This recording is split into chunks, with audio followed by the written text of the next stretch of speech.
Now I want to introduce, or rather reintroduce, another concept that is pretty common amongst my videos. Just very quickly, I want to run through it because it's important to understand why I'm making this video and where it's coming from.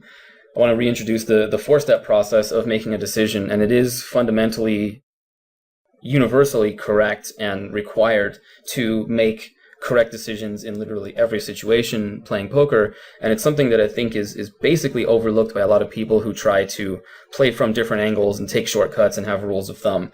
But basically it goes like this. You make a read is the first thing you always have to do. Now, your read doesn't have to be really specific. I don't mean make a read like put somebody on a specific hand. You can make any kind of read that you want as long as you actually do make that read instead of kind of skipping over it.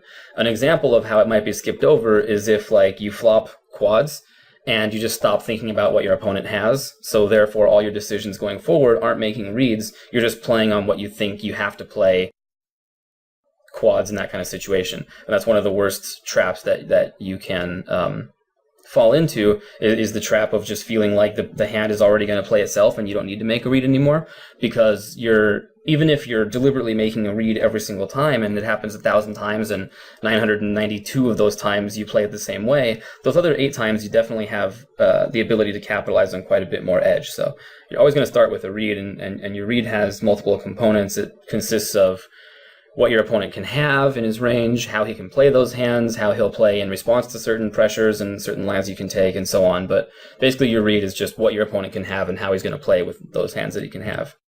Second, and I'll go through these last 3 really quickly because they're not as relevant to this particular video, consider all your options. That's the second step, is just to think about every possible line that you can take, including really exotic and weird ones and ones that on the surface might not seem good, but just consider all of them, and you have to consider all of them to actually have a thorough and exhaustive system of solving all your decisions in poker.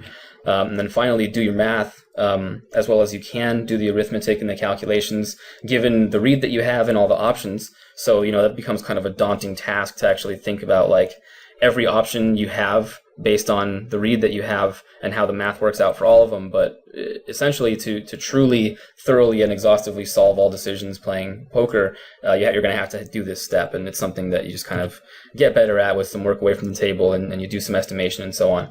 And fourth and finally is execution.